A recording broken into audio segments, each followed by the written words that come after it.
Hello, everybody. Welcome to Crossways. How you doing, Steph? Steph's here. I'm good. How are you? Really good. Are you really good? Because your team's really doing well now.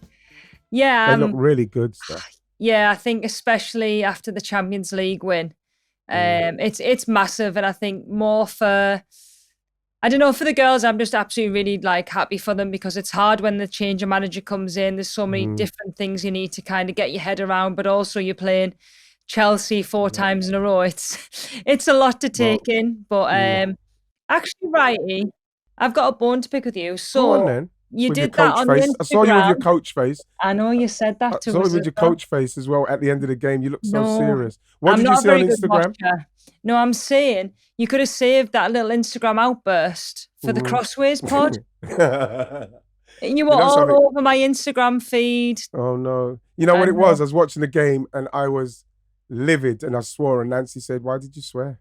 I said, "I'm really sorry. I shouldn't have put the swear out." But it was, you know something? I was just really pissed off with everything because even the other day, I was watching something and it was to do with Real Madrid and they were showing how the pitch gets packed underneath the stadium and it's cut by people who are like Tom Cruise in Mission Impossible. They don't touch it, they cut it with scissors. And then you're talking about Real Madrid. It's the name Real Madrid and they put that with the women's and they put the women on that pitch. And it's disgraceful. Yeah. When I was watching it, like I said, I just thought, you know what, there's no excuse, in fact, for Arsenal. I'm not making an excuse for Arsenal and the way we played and how we tried to continue to play on that pitch. What I'll say is that pitch isn't good enough. But for us as a team, for us to not go into that game, Steph, and as soon as Renee goes out there, whoever she's picked, and she's picked the team, as soon as she goes out on that pitch, she says, we're going to have to change the tactics here. Yeah. Because we cannot play on this pitch. Real Madrid obviously knew how to play on that pitch because what they done was they got the ball out. As soon as they got it out their feet, they blasted it to Linda Caicedo and just broke on us. They broke on us all the time and we were trying to play. Even to the point where, you know, like you rightly said as well, when I said about Leah, if she's expecting that bounce to be a normal football pitch bounce, but it wasn't. And that is where, again, at the start of that game, should be said, everything has to be booted into row Z. Yeah. And then we'll start from there. It's annoying because it's the Champions League quarterfinals. And obviously the president of Real Madrid said that the female team can't play on the Bernabeu until they win a trophy. Like some statements like that, I'm just like... Yeah, but I ain't got no problem with that as long as they've got a decent pitch to play on. Yeah, but Ian, that's not okay. Why just because they have to win a trophy, you get to play on in a stadium? You guys do it really well at Arsenal with the Emirates Stadium, and my point is that we've got to a point in our game that we have raised standard. We've encouraged a lot more teams to play in the bigger stadiums on better pitches, and you take the cup final for example, Chelsea v Manchester City. That was disgraceful. Why isn't this League Cup just at Wembley? Yeah. Why aren't we following what the boys do? And look, I know that it's a different game, but ultimately, pay respects to the cup and also to the magnitude of what a trophy means to a lot of clubs, and to have it at 12 o'clock on a Saturday where, Ian, grassroots football teams, they can't get to the game because they've got games on that morning. And that morning, yeah. I think overall, I just think it was a real shame because it actually probably spoiled the game. I think maybe the outcome of the game would have been the same, but... Yeah, but both of those games were spoilt by those pitches. Yeah, I mean, the Arsenal Real Madrid one, definitely. But see, even with Real Madrid and them saying that about the not being able to go on the pitch until they win a trophy. Yes, that's the kind of thing you'd hear from a Real Madrid. It's like, you know, Liverpool, you can't touch this is Anfield unless you've played a certain games or you've done, you know, I kind of get that. But then give the girls a decent enough pitch that's going to be, if they do win a trophy, then they'll be used to playing on something like the quality of Bernabeu. I ain't got no problem with that incentive. But then give them a great pitch. And then after that, they should say, well, they could play on there every week then, once they've won a trophy. What's that? You can only play on there a couple of times once you won a trophy. Yeah. It's a ridiculous statement to make about you can't play until you win a trophy. But give the girls a decent pitch to play on. You're Real Madrid. And you're holding them to certain standards. And then you're giving them a football pitch like that to play on. It's really, really bad. And you know it could have went the other way as well, couldn't it, really, for them? Obviously, they came away with a 2-0 win in the first leg against Arsenal, but ultimately, you look at the types of players that they have. Like you spoke about Caicedo, obviously she's great, like running in behind, but also she's good with the ball at feet. You look at the likes of Kerolin Weir, like they're players that in these moments, in these big games, you want to see them kind of shine and you want to see the best teams going at it. But I think, for me, Arsenal were a little bit naive in some parts of the game. Gosh. Yeah. Because of the pitch. Yeah. Yeah, but because of the pitch as well. Yeah, but of course, but like Real Madrid know how to play on that pitch. They knew they can't play on it. Let's get the ball up there and play from there.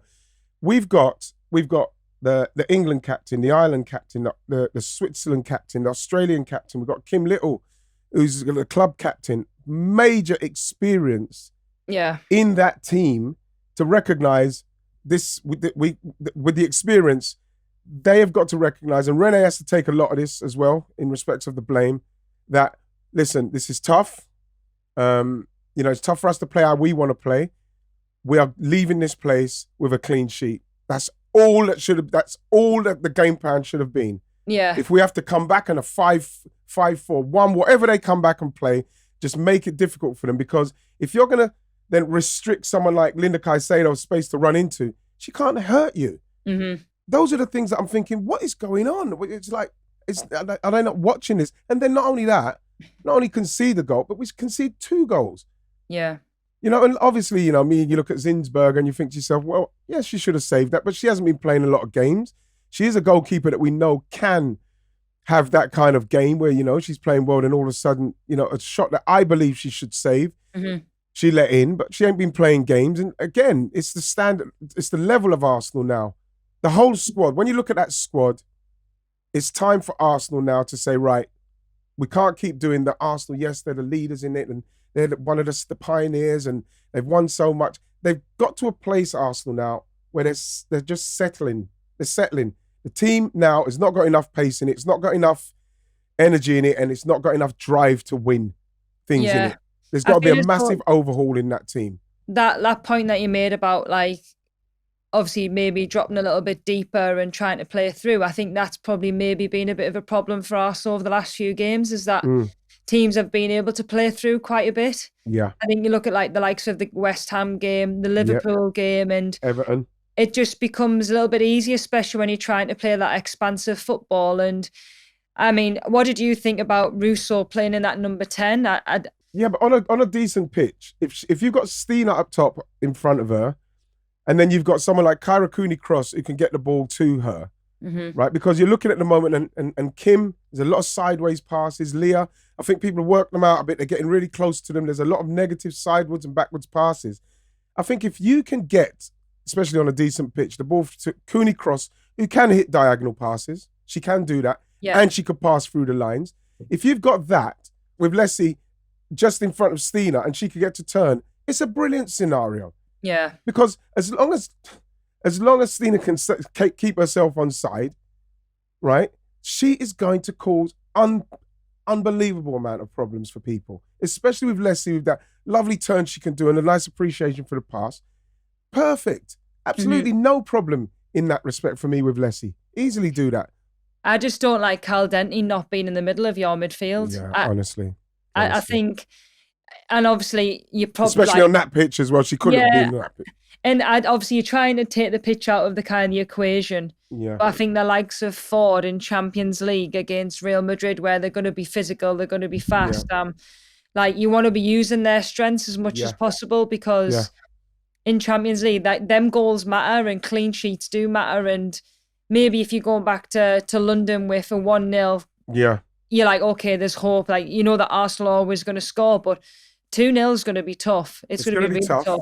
But like, you know something, when Caitlin came on, of course, she's trying to get down that wing. That's what should have, the game should have started, for me, Caitlin should have started. I'd have even probably have left Mariana out for that game simply because of the pitch and bring her on maybe with 20 minutes to go, 15 minutes to go. If we were 1-0 down and just needed a goal or something, you can bring on her creativity. But we needed to get out of the bog. We needed to get it out to the wings, into the box for people to cross, get ourselves back into a shape and let them come to us, because that's not what they wanted to do. They don't want to play. Mm-hmm. It's going to be interesting to see how they play when they come to our place with a decent pitch. I know, yeah, it'll be such a good game, you know. I think it's going to be a good game. Out, don't they? They have to come out, and if you guys get the first goal, then it puts pressure on Real Madrid, because they've probably never been in that like situation, really. Like Linda Caicedo on a smooth pitch. If we don't get that right, it could be trouble, because she's good, yeah, she's very good. And Arsenal have got to get to that place. I was talking about, we need to up the ante with our ambitions now as a women's football team, and the people who are running it now. We need to start to recruit better. You look at someone like Kafaji.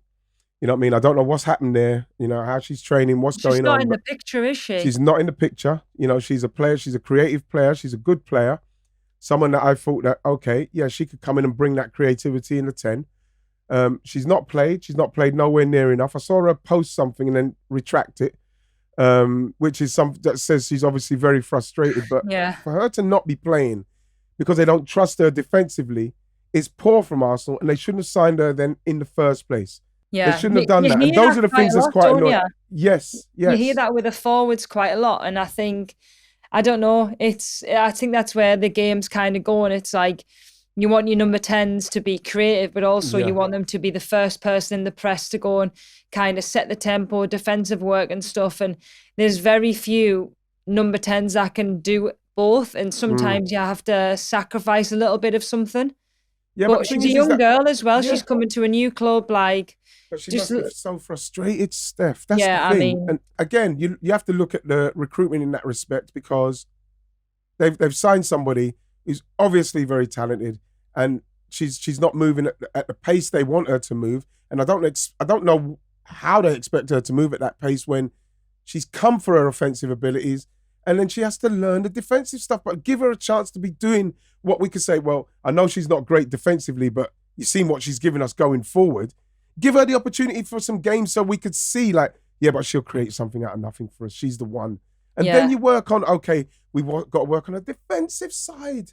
I know. And that's where that balance in midfield is really crucial. That number 6, that holding midfielder, Cooney Cross has done it really, really well this season. I feel as though her balance and her game, especially defensively, has improved a lot of reading of the game. But it's a lot of pressure to put on someone young to be able to kind of really take a hold of that position and kind of own it yourself. And she has done it to a point, but she lacks that experience. So I just feel as though there is players on the bench for Arsenal that could have probably made a difference. And maybe in that game, I mean, Kafaji was the one that kind of sprung to my mind, because I was just actually, she's a runner. She likes to get in behind. She likes to make something happen. And especially when the weather's as bad as what it was in Madrid, then anything can happen, a slip from a defender. It's kind of 50-50 all over. You know what? It sets it up nicely because, like you said there, they're going to have to come out and go for it. But then they come out and go for it. They've got Linda Caicedo who can hurt us. So we're going to have to deal with that. But we're going to need a lot more fizz, passing forward, passing through lines, people progressing the ball with the ball, maybe breaking through the Real Madrid midfield and then getting the ball into, whether it's Leslie going to be there, then it's Stina going to be running. We need to start fast with energy in that. We can't be playing this slow, going to side. We have to start with an intention that we're going to give them a pace that they're going to struggle with.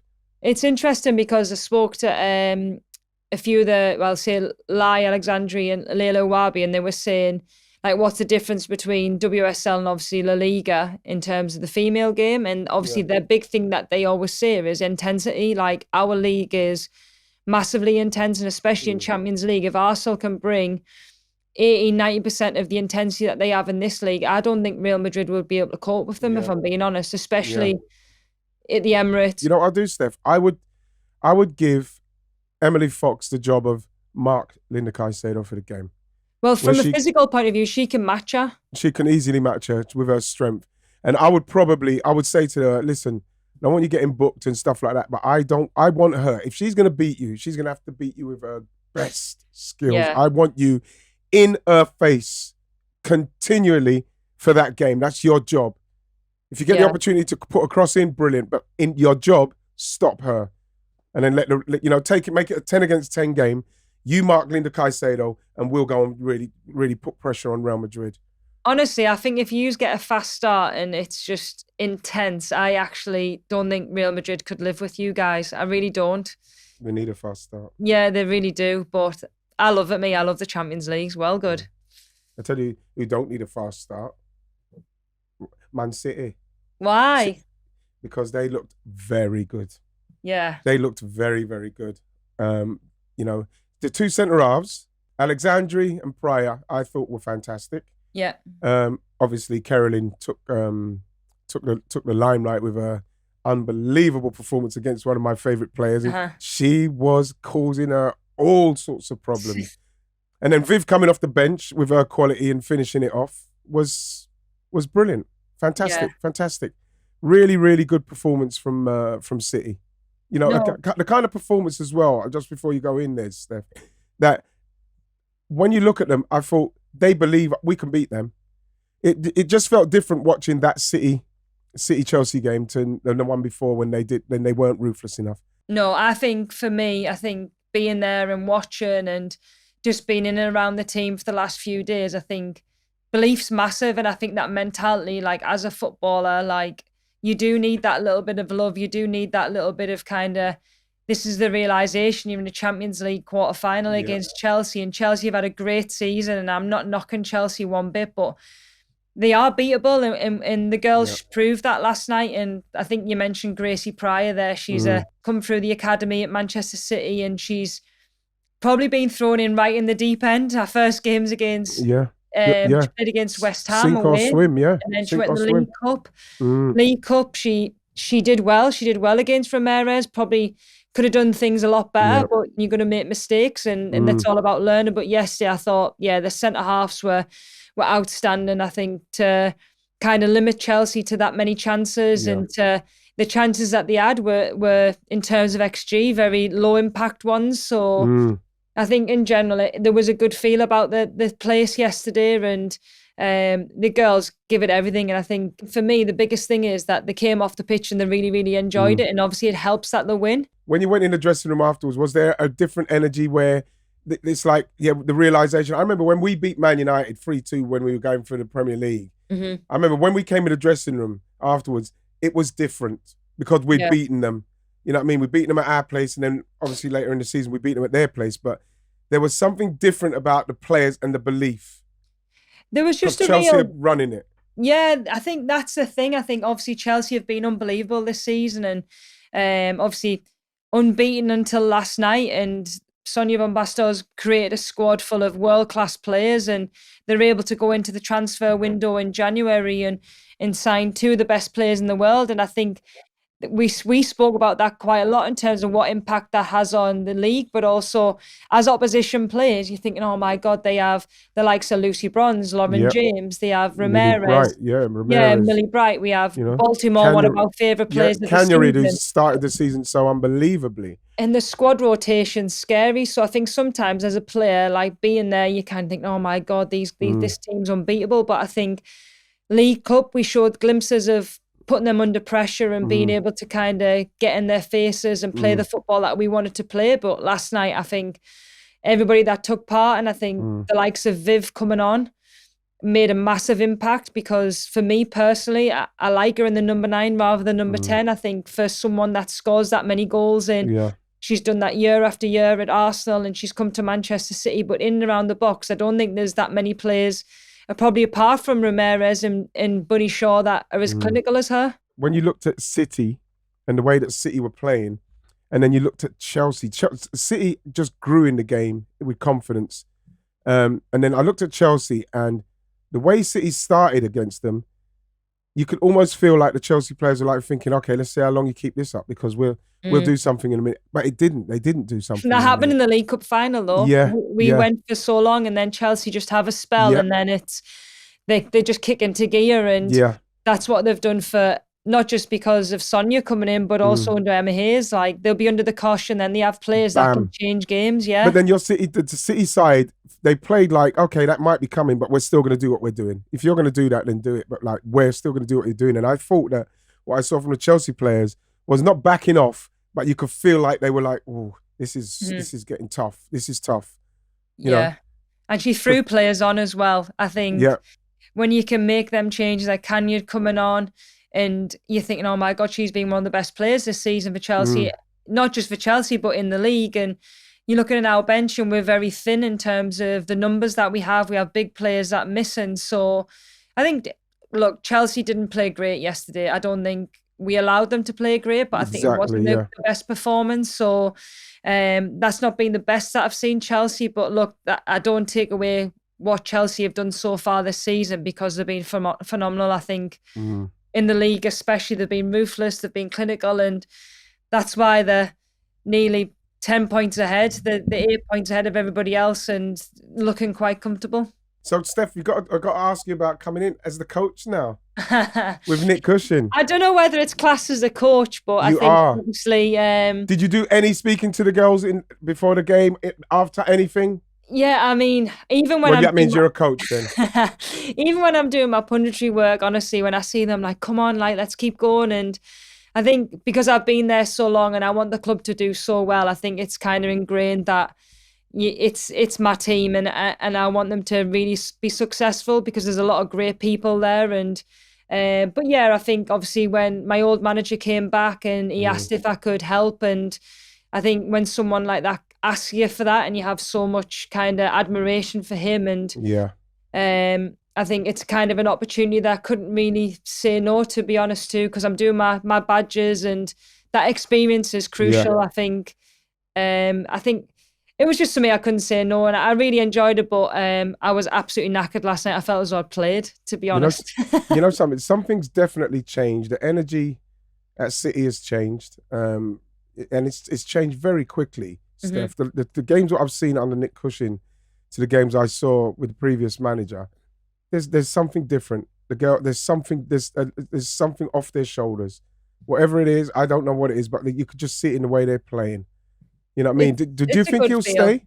Yeah, you can feel. I bet you can feel it. But like, I'm just saying, is he somebody that they're going to say, listen, we want you as the manager?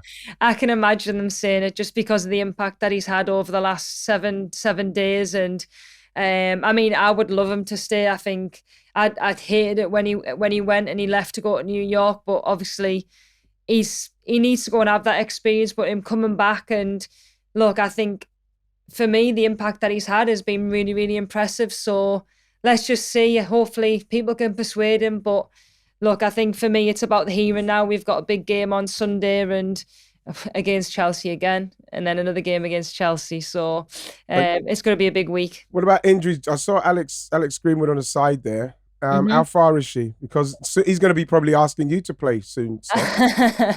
Hey, I got asked that a few times, but there's no way I could go and do what Nick asked yesterday. You. He asked you?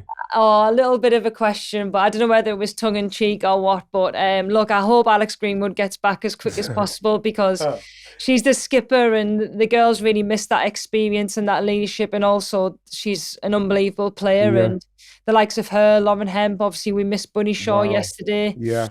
So can you imagine getting those three back, and you're in like Champions League semi-final? Honestly, my gosh, that would be amazing. But we've still got a lot of hard work to do, so we'll see. Steph, we've got to talk relegation because I'm very, very worried about Aston Villa. What's that? What they lost now? Six on the spin or something like that. Yeah, one. I really think that I think Palace are going to catch them. Do you think? Yeah. Yeah, I've seen something at Palace. There's a change in Palace. They've got a little bit more belief, a little bit more energy about them. And I think that Villa, for some reason, maybe in that state of mind where they thought that they might be cut adrift like months ago or weeks ago. Mm-hmm. I'd say weeks ago, thought they might be cut adrift, and have got into that state of, well, as long as we do okay, we won't go down. And now real life is panic right. buttons now. Yes, real life has caught them. Palace are 1 point behind Villa, Ian. honestly. Palace have got 9 points, Villa 10, Leicester 12. I think it's between them three, but I think Villa, Villa are relegation form, Steph. Yeah, I just don't see anything in their performances at this moment in time where you're thinking, even like that togetherness, when you're like fighting for each other, you're just trying to make things happen, and sometimes the results don't go, but you've still got that. It just doesn't seem right there, and I think we've been saying that for a few weeks. I think we've expected big things of Villa from the beginning of the season with the signings they made, and it just hasn't happened. But fair play, Palace, new manager, exactly, coming new in players. Got some new signings. Situation. Yeah. It's just, but I don't know what you think, because the run-in for Palace, they've got obviously Everton at the weekend. Yeah, then they got some tough Then ones. they've got Arsenal, Chelsea, West Ham, Leicester, then Manchester City. Wow. Villa have got Man United, Liverpool, Spurs, Arsenal, West Ham, Brighton. You know something? That might... Palace have got a really tough one. Yeah. They've got a tough run-in, and if Villa don't do something soon, and Palace, like with their new revitalised energy they've got, if they can get 2 wins out of that, I can see that Villa won't get that many. I don't think, not with their form. Palace need to win this. Would need to beat Everton. I think if Palace were to beat Everton and Villa don't get anything, then it's game on. It really is. You know what? If Villa find themselves, Steph, in that bottom place, I've never been in that position, but what I've heard from players that find themselves all of a sudden they're not in the relegation zone for a while, and then they get in there at the latter stages, they cack them, they shit themselves. Yeah. Sorry, everybody, with the words.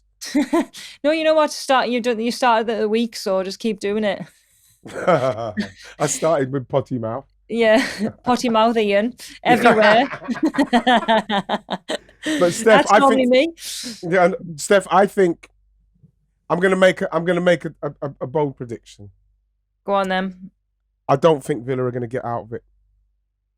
Not with the six losses on the spin, and I'm watching them and I'm not seeing anything that can make me say, "Oh, I see what they're doing there." They'll get something going. They'll get something. Even with Rachel Daly, I'm feeling like teams are now looking at Villa as a scalp to take. Let's go and get them because they're really low. Do you think Leicester are out of it? Or do you think you could get dragged in? I think that Leicester, it's up to Leicester. I don't think they're out of it. But like what they've got to do is they've got to continually better Villa. They've got to better Villa. That's what they've got to do. You know what I mean? Leicester should be looking at Villa's form and making sure that they themselves just worry about yourselves. You win games, you don't lose games. The way Villa are playing, you could be okay. You could be safe. I think Palace are in the ascendancy, and Villa at this stage of the season are in the descendants. They're descending. Yeah, I think that's whereas Palace are kind of on the way up, and especially when you beat Villa, who, your confidence will be boosted massively because you know that the pressure's on now to go to Everton, to go and win, and Everton have been probably a little bit inconsistent this season as well. Yeah. So it's going to be close. It's going to be close. And this is when people said, don't put relegation in WSL. Look how exciting it is. Could you imagine, Steph? No. My gosh, could you imagine? It has to be in there. This is what I'm saying. What was it I saw the other day? I read somewhere, like, is it the USL? They're thinking of bringing in relegation and promotion. Wow. Yeah, I read that. It stayed with me. I went, hey. So they're now thinking future-wise now in America. Promotion and relegation in America. It has to be. If they could start, honestly, the people don't realize the possibilities for in America with a jeopardy of relegation and promotion and getting a proper league structure like we've got here. It will take over because they've got every demographic of player in that country. Yeah, why not? They've got players for days. Yeah. In America, if they get that right. Imagine even them lower league teams just having a chance to play in that league. It would be unbelievable. But yes, we must have relegation in WSL. We must. Yeah, but the thing is, it's a closed argument. If that's, like I said with the WPLL, if that's what they're coming first to the table with, then you're going to have to go away and come with better innovative ideas, because relegation and promotion, like no relegation, is not on the table. Because like say, Ian, at the end of the season, right, you've got 4 teams fighting for Champions League spots. Say Chelsea are out of it. Yeah, whatever. So it'll be Arsenal, Man United, Man City. Then on the last day, you've potentially got a Leicester Palace in the second last game of the season that could decide whether Palace stay up or Leicester stay up. Like, why is that not exciting? Why wouldn't people want to watch that? Yeah. And can you imagine those teams who now, let's say it was in, like they got it in and there was no relegation, like Villa, what would Villa be like? Yeah. Because there is relegation and they're having a nightmare. If there wasn't, they'd be just like, they'd take the time off. You might as well not even be playing. And this is the thing, you know, when like we say we want the best players to come to the league, which Villa have signed Thomas, who's a really good left back. You get the likes of Nunes coming in, and for me, like the bigger picture is you've got to have managers that are able to get the best out of them players and be in a team where they can set up to play good football, to stay in the league almost. And this is the bigger picture thing for, okay, yeah, like we want investment, but we want investment so that your club is able to survive and to survive in the top league. Yeah. You know, you got a player like Rachel Daly. She's retired from the England squad because she wants to concentrate on her club form. You've got a player that was a Golden Boot winner a couple of seasons ago, who is a goal scorer, and you're not winning games. She's not in a position to be scoring goals. She's being played out of position all season. Out of position. You know what I mean? Yeah. So, you know, if it does happen for Villa, and you know what, I do hope it doesn't. But when you look at the way Leicester are playing, the way Palace are playing, they look like they're trying to save themselves. If Villa don't, then you have to say that there's been some, like when you look at the amount of management turnover as well, you know, it's too unstable. I think that the reason why they may go is because it is unstable, and someone at some stage has got to steady that ship for that ladies' team. You know what I mean? How many managers? About 3 managers or something. And someone that knows the league, Ian. Yes. Especially when you're in them situations. I think if you've like had a really good season, say like you look at Brighton have been mid-table for the last however many years, and they bring a new manager in, and he doesn't know the league, but they're in a position where you can build on it because you've got the players, the structure's right, everything's around it. But when that doesn't happen, there's going to be constant turnover all the time. Yes, there is. Steph. Big weekend. Big weekend. What about predictions? I'm nervous because I think, Ian, I think you smashed it, to be fair. The updated scores for predictions are Ian on 44. Yes. And me on 57. But well done, Ian. You correctly predicted Chelsea to beat City 2-1 in the League Cup final. So well done. That was an extra 5 points. I'm getting better. I'm catching you, Steph. Okay, then. Well, let's see what you've got now. So, this week. Everton v Palace, Saturday. What a good game that is. Because they got Radio Gaga playing for them as well. I heard them singing that song. I love that song they were singing, Radio Gaga. She should come out to that song, you know. Yeah, she should. I really like Everton. They play pretty well up there. I'm going to 1-1. I'm going to go 2-1 Everton. Wow. Even though Palace have won, I just think Everton yeah. You know what should happen? Because you've gone for 2-1 and I've gone for a draw 1-1. If it's 0-0 or any kind of draw, I should get it. I should get full point. No. Well, yeah, because you would I've get called the a point draw. because you're closest, yeah. I'll let you have that one. But if Palace win, we're both screwed, aren't we? Okay, we are. So 1-1 I'm going. Steph's gone 2-1. We've got Arsenal-Liverpool. Wow. You know what? Liverpool are not done too bad these last few games, have they? I know. The formation changes definitely helped Liverpool, I think. They've definitely played a lot better. But I just can't go past your team at home. I'm going to go 2-1 Arsenal. Olivia Smith to score for Liverpool. You know what? I'm going to go for more goals. I'm going to go 3-2 for Arsenal. Yeah? Yeah. That'd be a good game. For more goals. Yeah. 3-2 Arsenal. Sound. Right, West Ham, Tottenham. West Ham I'm going for. I think West Ham as well. Yeah. I think West Ham... Is it me to go first or you to go first? You go. All right, then. 2-0 West Ham. Yeah, I'll say the same. Yeah. So that means I won't be able to beat you then. No, I've played it safe there. Spurs, like no Beth England. No. So when I give Tottenham a goal, I give it to Beth England, and she's not in. There's only Beth England that's going to score. What did you say? 2-0. I'm going to say the same as you. 2-0. Yeah. I'm going to go 3-0. I'm going to go 3-0 West Ham. Then. All right then, that's fine. You can have that one.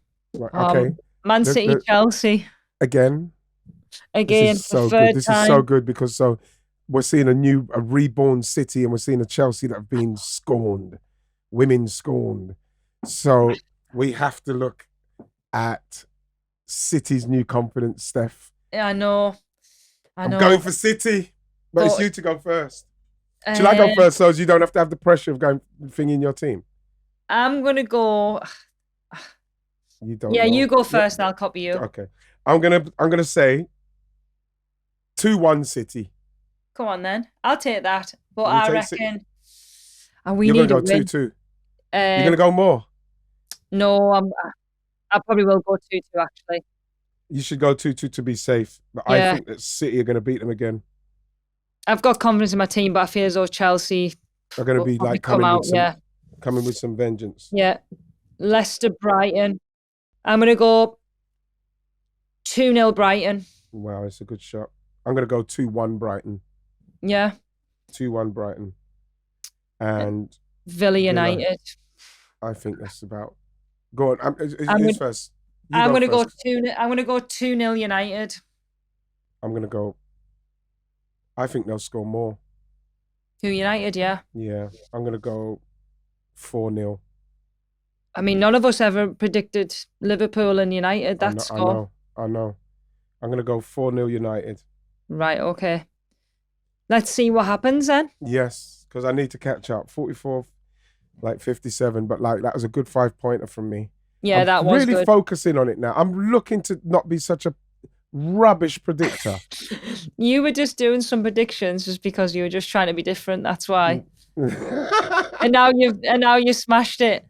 And now I need to smash it, Steph, because for some reason people ask me, like when I see them on the street, like, what do you think? Right? Who's gonna? I say, I don't know. I'm a shit predictor. I don't know.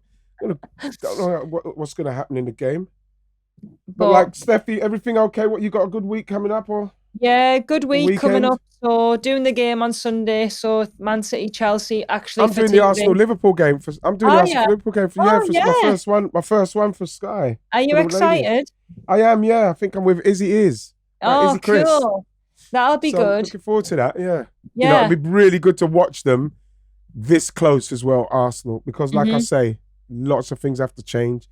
And you know what I mean. We need change at Arsenal. We cannot be sitting in. We can't be sitting in the bleachers. No, as they say in America, in the stands, man. We can't be sitting in the bleachers.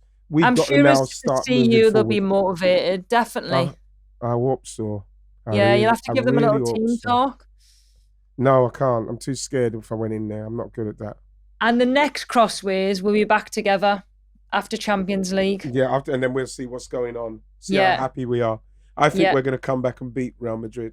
Yeah, I actually do think. I think you have got that in your locker. Yeah, we've got to. You know what we got to do? Like I said, Emily, do a mission on her, and let's go and blast the rest of them. Yeah. So fingers crossed that can happen. Honestly, new manager for you. Get in there and do the team talk. No. Come on. I'll be too shy, and then Never. I'll be too shy. So shall I see you next week? Yes, you will see me next week. Take it easy. Say bye to everybody. Yeah, say hi to everyone, and I'll speak to you next week. You too. Bye, everybody. You're the best, coach. Bye, coach. See you later. Bye.